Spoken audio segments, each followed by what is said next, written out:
Hello, Star Trek fans, and welcome to the Rebinge Deep Space Nine podcast. My name is Kim. And my name is James. And we're watching Star Trek Deep Space Nine from the beginning, one episode at a time.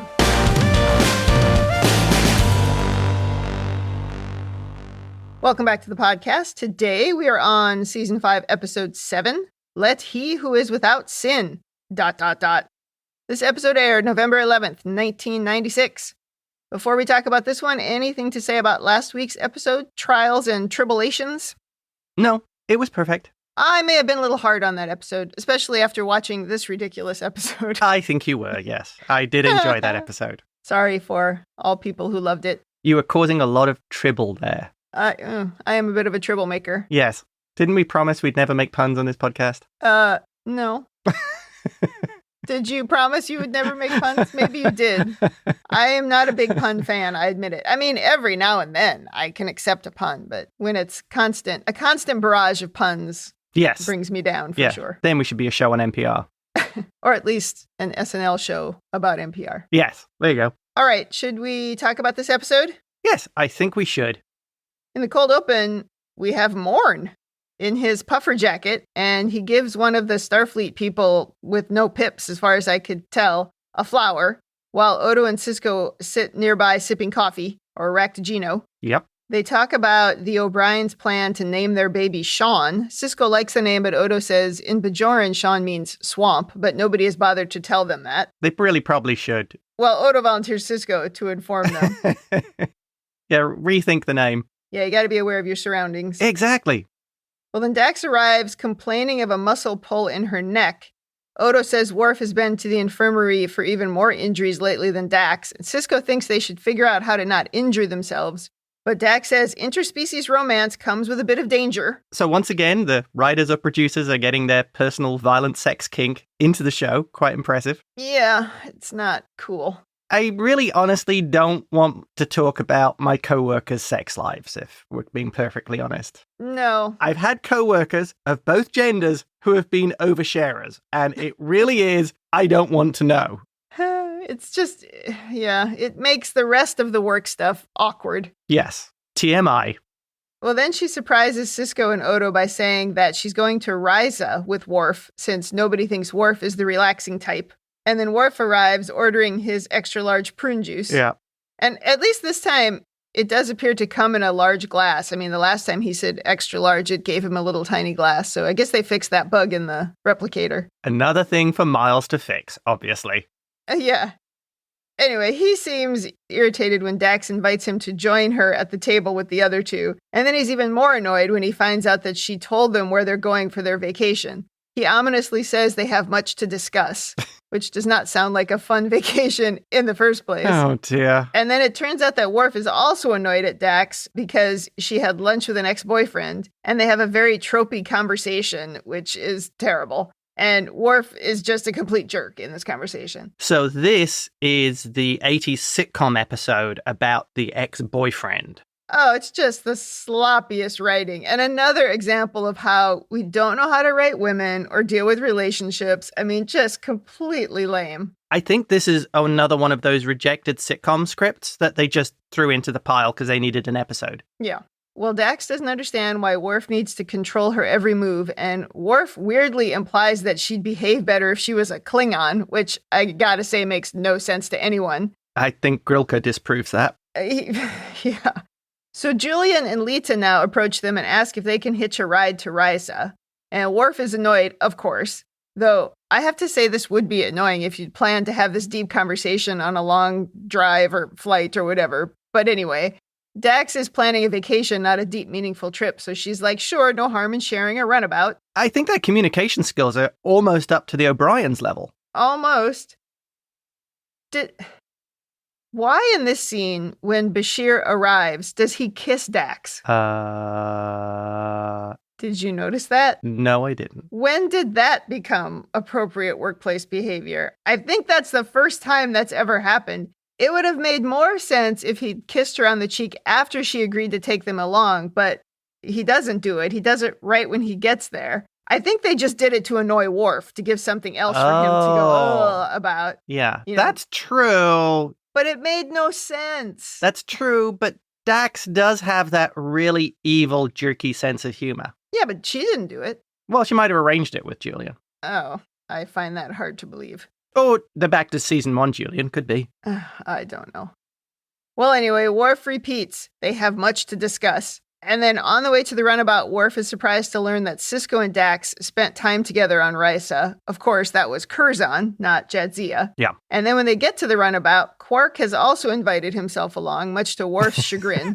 At this point, I think I just head to a different runabout and leave all these clowns behind and get themselves there. I actually thought that was kind of funny of he would only give Leeta time off if they take him. That kind of made me laugh. Like, that seemed to fit with Quark. Nobody would want to take me, so I'll use leverage. And then he treats her like a waitress on the runabout. There's nothing in this episode that explains why Quark had to come along. He didn't have an important part in the story in the slightest. He's really barely in it. But for some reason, he had to come along. I think it's for the one scene later on. Well, from here, we cue the theme song. On the runabout, Leeta is serving drinks as if she's still working. And Worf won't talk directly to Quark. He just keeps saying, tell the Ferengi to go back to his cabin. I have the feeling here that this is how you would pretty much react to Quark. Yeah, I wouldn't talk to him. I would just tell you to tell him. Well, Leeta's doing it as a nicety to the others, because when Quark asks for a drink, she tells him to go and get his own. I thought that made me laugh if she was telling Quark off of, I'm not on your payroll now, dude. I think Worf does another thing in this scene that I would do. He threatens to turn the ship around if Quark doesn't shut up. I would totally do that. In fact, I think I have done that with adults in the car who are being annoying. Oh, I can believe that, yes. Oh my God, I hope I'm not Worf in this episode. That's terrible. I can safely say, as your partner, you have never behaved like Worf in this episode. Oh, thank God. Except for this one scene. Except for this one scene. And that's only theoretical, because I'm sure by this point there would have either been a terrible transporter accident or Quark would have fallen out of an airlock. Yeah, I don't think Quark would have lasted 5 seasons with me.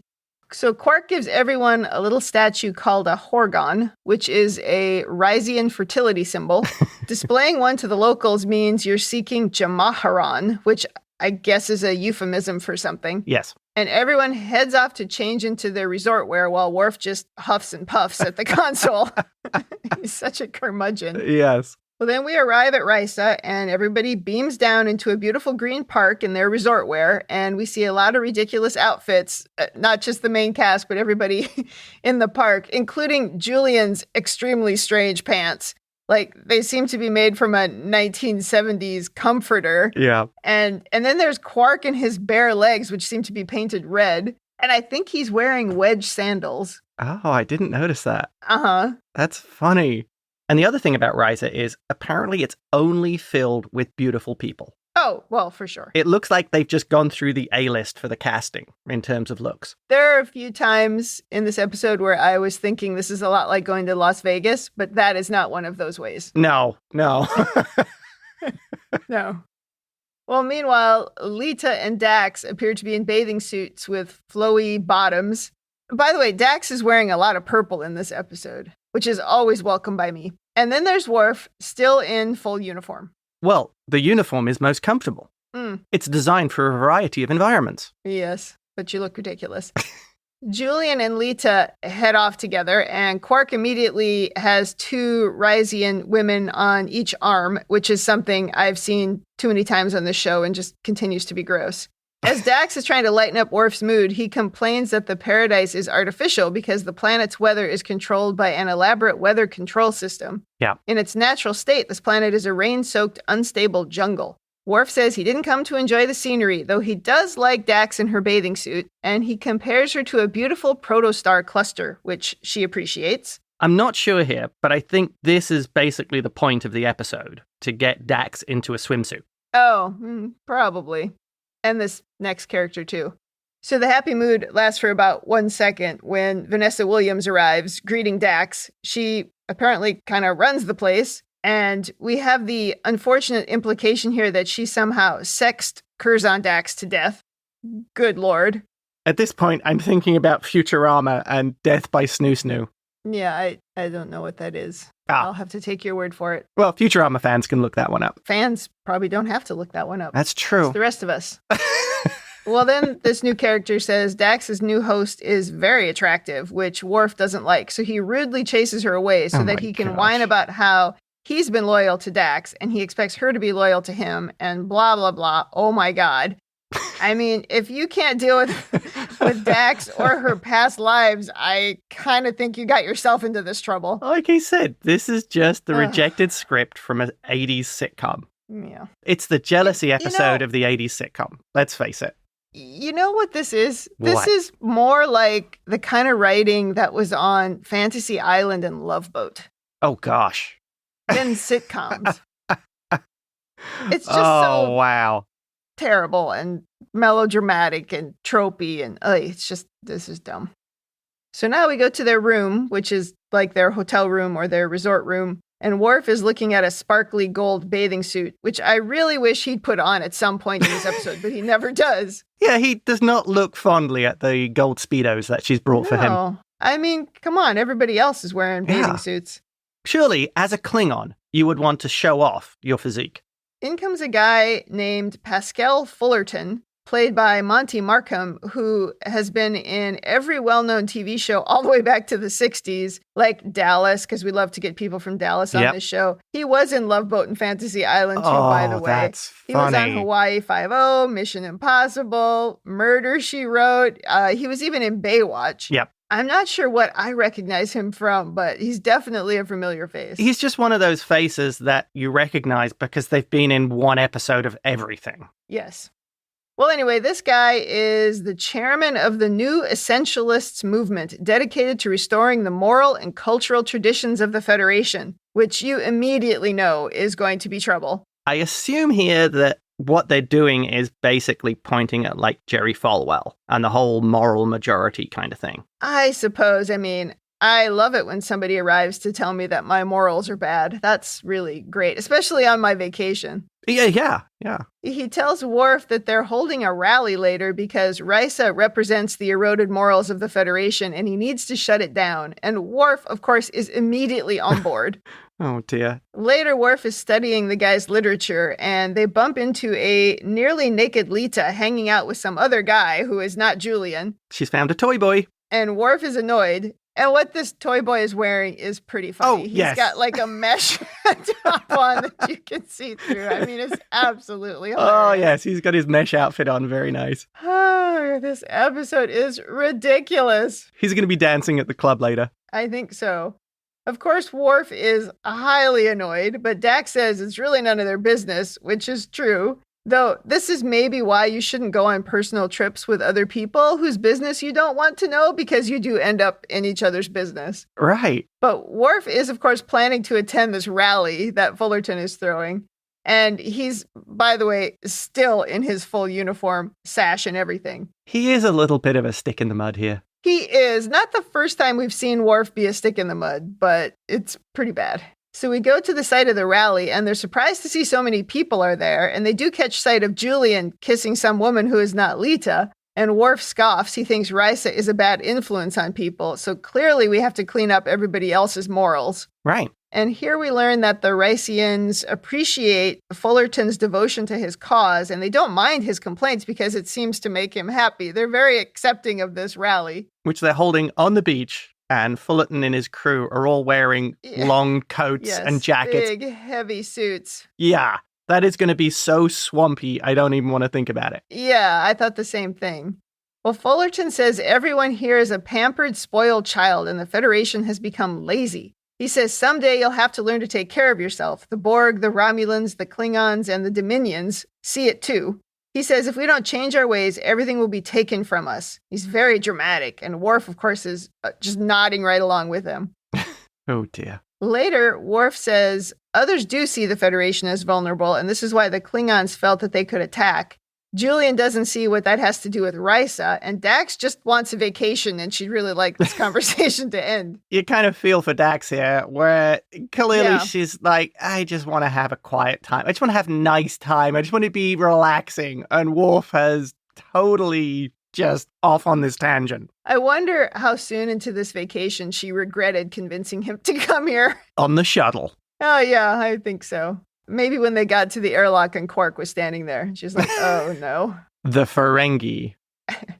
Well, when Leeta arrives, Worf complains about their disloyalty to each other. So Julian says they came here to conduct the Bajoran Rite of Separation, which is an old Bajoran custom where when a couple breaks up, they spend several days celebrating their parting to remember the good times and seek out new opportunities. Worf is not impressed, but I don't know, it sounds like a pretty positive way to break up with someone. Yeah, the Bajorans do seem to have some smart way of separating. Yeah. Julian in this scene is still wearing those stupid red pants. We're here for days on this vacation and everybody's always wearing the exact same thing in every scene. Well, suddenly the Essentialists attack the location with phasers drawn. They overturn tables and pull stuff off the wall. But when Dax takes one of their guns, she finds that the gun isn't loaded. And the Fullerton dude says, we're just trying to show them how vulnerable you are. He's like, see? Dax tells him off, but he doesn't care. He thinks he's made his point. I mean, he has made his point that he's a jerk who doesn't want anyone to have fun. I agree with him there. He does seem to fill that role, yes? Yeah. Well, later, Worf is staring at one of the Horgon statues. Dax is ready for bed and wearing purple again. But Worf wants to talk. He doesn't approve of her impulsive behavior. He says she has no self-control. And then he says, everything you do reflects on me. This conversation is incredibly annoying. He doesn't seem to see how disrespectful he's being of Jadzia's life and agency. Like, she has to do exactly what he says. I mean, ugh, God. Well, the next morning, they're cleaning up the mess that the Essentialists left behind, and Dax runs into Vanessa Williams. I don't know what her name was in this episode. I just kept writing Vanessa Williams. Arandas? And Arandas? Okay, sure. But Vanessa Williams is a better name. So Dax and Vanessa Williams are chatting, and Dax laments that her Klingon boyfriend is unable to enjoy himself. That's pretty clear. Now we go to Leeta and Julian doing some little ritual, saying what was once two is now one, and they're apparently officially broken up now. And Quark is like, this is the dullest thing I've ever seen. He seems disappointed that it's not more contentious. Yeah, exactly. He even says that's why he volunteered to help. Oh, because he thought it would be something exciting, and yeah, it was not. We get a closer look here at Julian's purple tank top, and it appears to be velour. Oh, even better. I mean, how peculiar. In a sunny environment, it must be some future space tech fabric. Oh, future velour. Yes. And then those red pants, I don't know. Well, Leeta at this point does admit that she's had feelings for someone else. And at first Quark thinks it's him, but of course it's not. It's Rom. And both Quark and Julian are completely shocked. And this, I think, is the entire reason why Quark was in this episode. Basically for just this one scene of him being the witness and expecting it to be exciting and contentious. Yeah. And then the absolute shock at finding out that Leeta is actually attracted to Rom because he's kind of a good guy. Okay. So... Well, it's kind of shocking because even though Rom's achieved all these things, Quark still looks down at him and doesn't look at him like a real Ferengi. I don't dispute that it's shocking. My question is really, so is this something that from here Quark is going to know, but Leeta's not going to tell Rom, or there's going to be a secret or something? No. Then it really still doesn't make any sense that he's here. He could have learned this some other way, but... No, I think it's just for this one conversation. Yes, that's what I think. Well, meanwhile, Worf is still wandering around in his full uniform and sash. Of course. When he finds Dax and Vanessa Williams playing with some clay together, and Worf freaks out because he thinks something untoward is going on. Was this a reference to Ghost? Well, I mean, maybe, but didn't you think the thing that they were molding looked like a symbiont? Oh. That they were making it like a Dax. Oh, I didn't notice that. Worf goes back to their room and smashes the Horgon, and then he seeks out the Essentialists and says he knows how to get people to leave Risa. Shut down the brothels? That might work. So Quark, Dax, and Julian are hanging out together, and Julian says he would have reacted the same way Worf did. He and Quark babble on about it, and Julian says he stopped chasing Dax because she's too much work. I think the actual phrase is stalking. Not because she told him no, or because she wasn't interested in him. Oh my God, okay. Definitely stalking. And to make it even worse, Quark says she needs a Ferengi. No. Someone who wouldn't let her leave her house or have money or talk to anyone. I don't think that's going to work out for Dax. That's where you're wrong. It's okay if it's not a Ferengi woman. Uh-huh. It's just so dumb, James. I can't even. That's the glaring hypocrisy of the Ferengi. Uh-huh. Yeah, that their own females are lesser. Yes. Well, none of this nonsense matters to Dax because she only has eyes for Worf. And then Vanessa Williams comes in, looking stunning, by the way. They gave her all the best costumes in this episode, unlike everybody else. She looks great. I am pretty sure that there were contract stipulations about how she would look in the episodes. No, she looks good. Yeah. She says no one has found Worf, but she's sure that he'll turn up. Yeah. And then it starts to rain, and there's some lightning flashes, which hurt my eyes. Every time they were doing that, it was just like super bright lights just flashing through the screen. And everyone is surprised that there's weather, which is a little like what happens in San Diego when it rains in the summer, or if it thunders and lightnings, everybody is shocked. Whoa, weather. Where did that come from? Do you remember our first summer here? I think it was July, and it started raining, and everybody was looking out the window in the office, and we're like, what's the big deal? Oh, it's raining. It's shocking. It's cold weather. Well, I remember how much a friend was laughing about how it's on the news that it's raining. Oh, yeah. There's big news here if it rains. Well, Vanessa Williams says something must be wrong with the weather grid. Obviously, Vanessa, come on.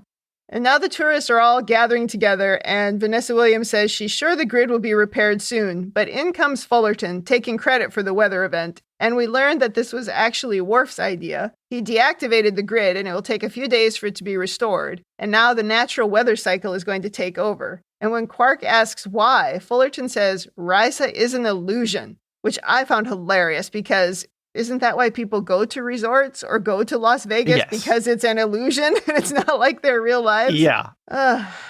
These guys are wet blankets. Oh, completely. The whole point of one of these destination vacation kind of things is because it's outside your normal life. Exactly.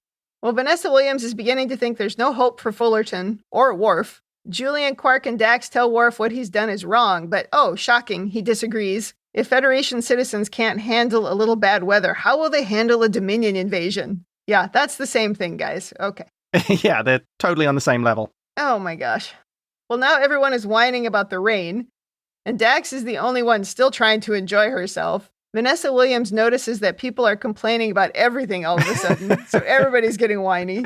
You realize Yeah. that there will probably be an English couple who will be absolutely loving this because it's wet, they can complain about stuff, and it's a terrible vacation. Oh. So they'll really be enjoying themselves. It feels like home. Yeah, it feels like home. Could have gone to Blackpool. Some people are more comfortable being miserable, so I'm sure there are some people who are like, oh, figures. Yeah. McCoy would be there going, perfect. Loving it. Yes. Well, the guest population has decreased by 30%. Well, Worf tells Fullerton that this is a start that he can build on, but Worf says he's ready to leave Risa, and he wishes Fullerton well. After he's gone, Fullerton says he intends to send a message that no one will forget, because this rain everybody's going to forget in a day or two. Now Dax is annoyed that Worf has ruined the vacations of so many people. She's like, you did this because you're mad at me, not to make some big political point. She tells him off for being jealous and not trusting. She takes a dig at him saying Curzon spent more time with the Klingons than he did. Ouch. Which is not nice. That was a really nasty thing for her to say. Yeah, shouldn't have said it. I guess at this point, though, she's been putting up with a lot, and maybe she finally snapped, but no, that was not nice. That's true. That's still a very nasty thing to say. Yeah, I mean, especially as Curzon wasn't really a Klingon. And plus, he was a Right. complete degenerate. So, is that what you're going for? Why can't you be a drunk, amoral degenerate like Curzon? I could see it being very annoying if all these people from Risa are coming up to him and saying, oh, your girlfriend used to be this party animal dude. That probably would get old after a while. Yeah. Well, and plus the other people going up and going, hey, I lent Curzon $50. Yeah, he owes me money. Yeah. Oh my God.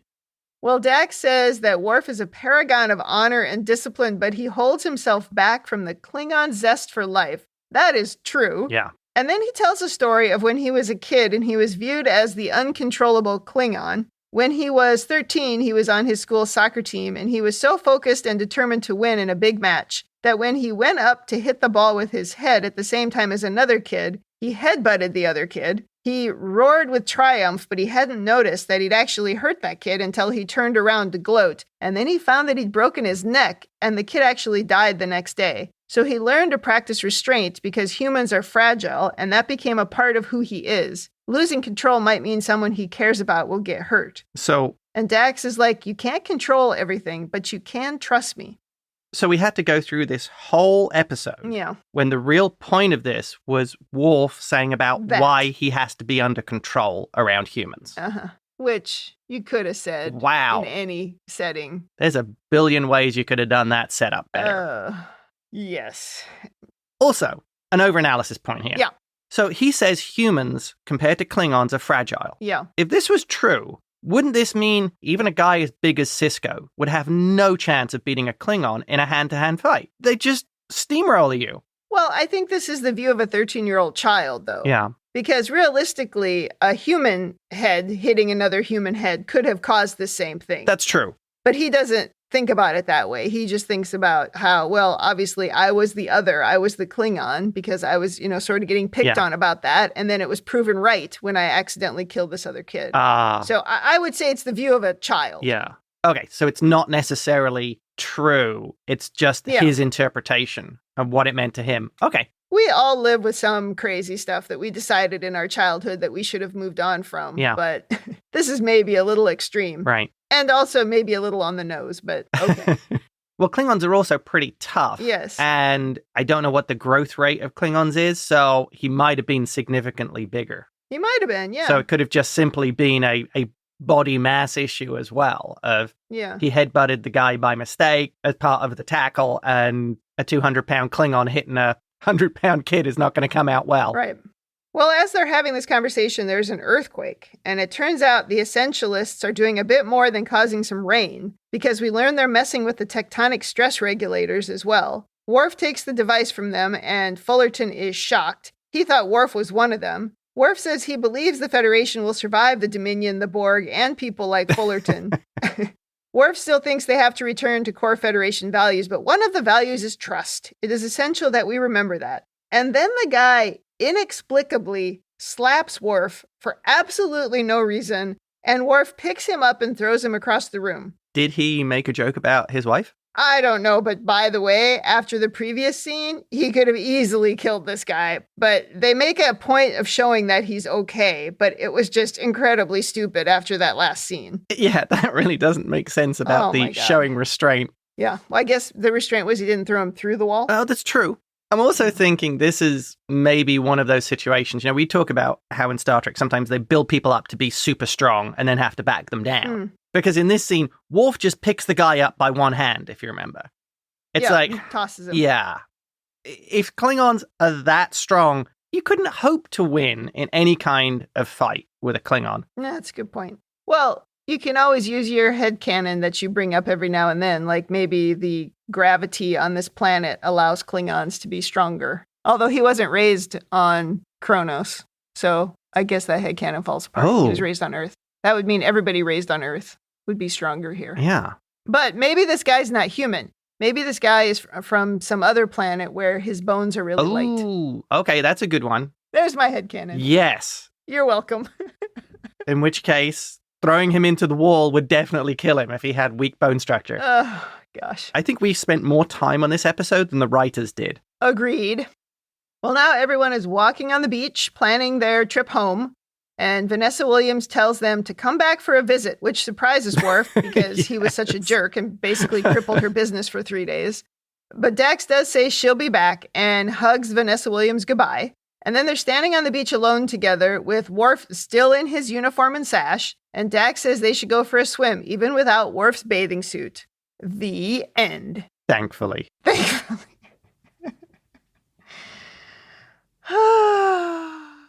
Overanalysis? Yes, I do, actually. Okay.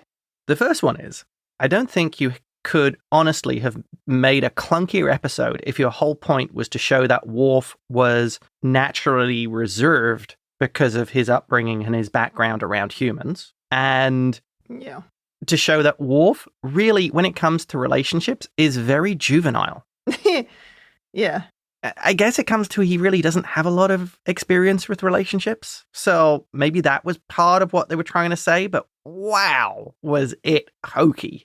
And also maybe he was overreacting because he was feeling guilty about having a relationship with someone who wasn't a Klingon, and that was bringing up a lot of feelings and Worf-isms. Yeah. And leading on from that point, wouldn't Jadzia, with all this knowledge from Curzon about Klingons, have a really good understanding about what Klingons were like in relationships, and especially somebody like Worf, who seems to be trying to embrace, if you like, the more fundamental Klingon values? So wouldn't she have known that kind of thing and had a chat about it and say, Worf, I'm not a Klingon. I'm not a Klingon fundy. I'm not going to behave in the ways that you think a Klingon woman should behave. Well, that's not really how we do things on this show. So I think that they have played up this thing where Worf is questioning his own, not his own belief system, but his own identity. They've had so many people come to the station to tell him that he's not a real Klingon and that he's gone soft and blah, blah, blah. Yeah. So that's maybe a bit in his head. And so he's very focused on trying to combat that. But I thought we'd sort of covered this at one point, because at one point he recognized, I think it was in The Sons of Moog, that it's like, yeah, that's true. I didn't grow up around other Klingons, but I'm still a Klingon. Yeah. But I thought he maybe came to terms with it, but apparently not, because he's a mess in this episode. Right. I feel he's too much of a mess. Yeah. Next one. Is Vanessa Williams the madam of the whole planet, or just that particular resort? She had a title of something. I don't know. Next one. Mm-hmm. So, if the indigenous people of Risa are very sexually active, isn't it a little bit exploitative for people of other races to go there, basically to have sex with the locals? Uh-huh. Isn't the ethics of this within the Federation a little bit questionable? Yeah, it's all gross. And I think my final point is, I bet you could trace 99.9% of sexually transmitted diseases to Risa. Just to this planet. Yeah. I wonder if they have regular quarantines every now and then on this world. I don't know. It would almost make more sense if these were all holograms. Oh. I think I've said this before. I don't remember if I've said it on this podcast, but the idea of Fantasy Island would fit so well into this world, because you could actually create a fantasy and it didn't have to be with any real people and it didn't have to put anybody in danger. Yeah. It's just a fantasy for you to go and spend your time at. And you could essentially pick any scenario that you wanted to be a part of, including, I just want to sit on the beach. Yeah. And they could just create this artificial environment for you. So the fact that it's actually people and we're exploiting the people who live there is grotesque. Yes. That's exactly where I was coming from here. To me, it seems questionable. So many things wrong with this. Yeah, so many. I had my own questions about Risa from Next Gen, and now it's like, oh my God. They managed to make it worse. They have. That, with a dose of penicillin, wraps up my overanalysis. Nice. I don't have a lot in overanalysis. I have 2 points. The very first thing that it says in my notes under overanalysis is garbage episode. I mean, what did we learn? That there are fundamentalists who just want to complain and preach about other people's morals? Great. I guess we didn't solve that problem in the future. We learned that story from Worf about the fragility of humans, but then he threw an old guy across the room when he harmlessly slapped him. I mean, what? What is happening? Violence is the answer, I think. I do think the Bajoran rite of separation was interesting. And I also did like Vanessa Williams in this episode, but absolutely everything else was so terrible. Yes. Well, now let's go to women in the future. Okay. And I mean, what do you think I'm going to say? Awful. Apart from Vanessa Williams, who rises above the source material, this episode is awful. It just sucks. There are a lot of implications about women being untrustworthy and having a lack of self-control. I mean, it's really an embarrassment of an episode. Yeah. If you and I were going to compare self-control and who has more of it in this relationship, who do you think would win? I don't think that's a fair comparison. This is such garbage. For listeners, it's not me. Well, then there's the scene where Julian tells Dax that he stopped chasing her because she's too much work. Stalking. That was particularly offensive. This was... So many things in this episode were just so uncalled for. Julian stopped chasing her because she's a difficult woman, right? In double quotes, which essentially seems to be that she's difficult because she wasn't interested in him. And this to me is going back to season 1 where somebody was constantly trying to convince me that this behavior was okay. Yeah. This is really the worst implication of the entire episode, and there's a lot of bad stuff here, but this is the one I found the most offensive. Well, yeah, like we talked about in season 1, Julian's behavior would probably today be classed as stalking. Why couldn't he just, well, I don't know why he has to bring it up at all here, but why couldn't he just say, oh, I'm glad you weren't interested in me. This seems like a terrible thing to have to go through. You know, make a joke about it in that way. But no, instead it's like, oh, it wasn't me, it was you. Actually, I didn't look at it like that way. That is pretty much what it's saying. I was looking at it as this is just another example of the writers saying, well, that kind of behavior is okay. It is. It was just fun. Gross. So let's go to rating for fun. Okay. Thumbs up, thumbs down, or neutral. What is your rating? To steal a quote from Bill Murray. Wow, did that suck? Oh, good one. Thumbs down. This episode feels so much like bad filler. Yeah. If it had a point, the point is bad sitcom level. Yeah. I don't get it. It's just bad. And I feel this episode also breaks the run of if it had Morn in it at the start, it was probably going to be good. No. It's never been a thing. And really, that's all I have to say about this. Yeah, total thumbs down. They didn't even earn that turnaround by Worf. Yeah. You know, where all of a sudden he was okay at the end. It just wasn't earned. Just insulting, stupid, awful.